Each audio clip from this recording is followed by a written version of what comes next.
This ceasefire is a permanent ceasefire. It's not for... Lebanon's army is entrusted with making sure a ceasefire with Israel lasts.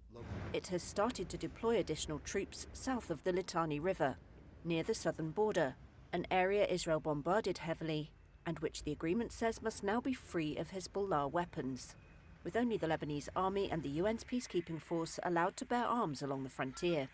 But will the army be able to keep the peace?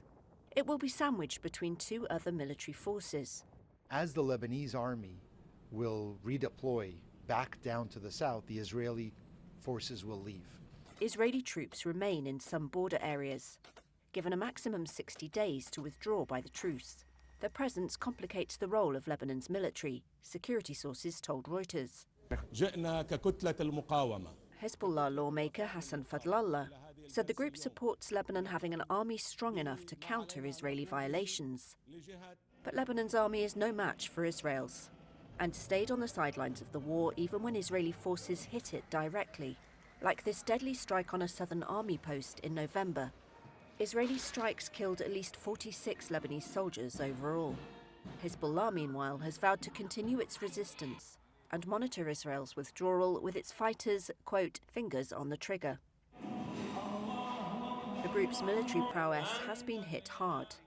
Israeli operations killed thousands of its fighters and its veteran leader, Hassan Nasrallah.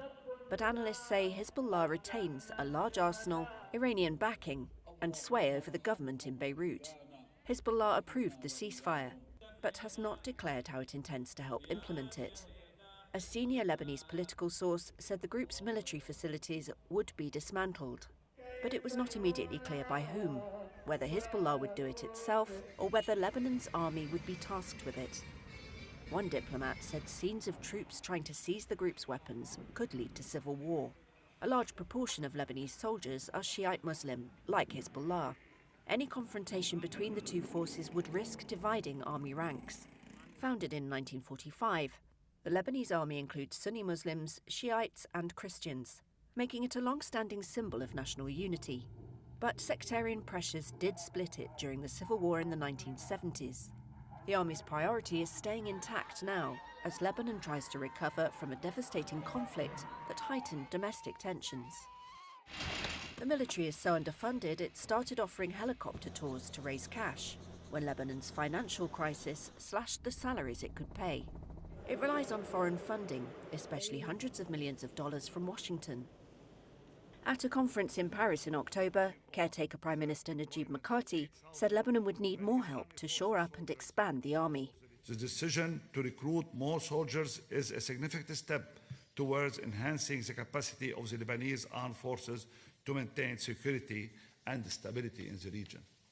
However, the successful implementation of this commitment will require the support and assistance of the international community.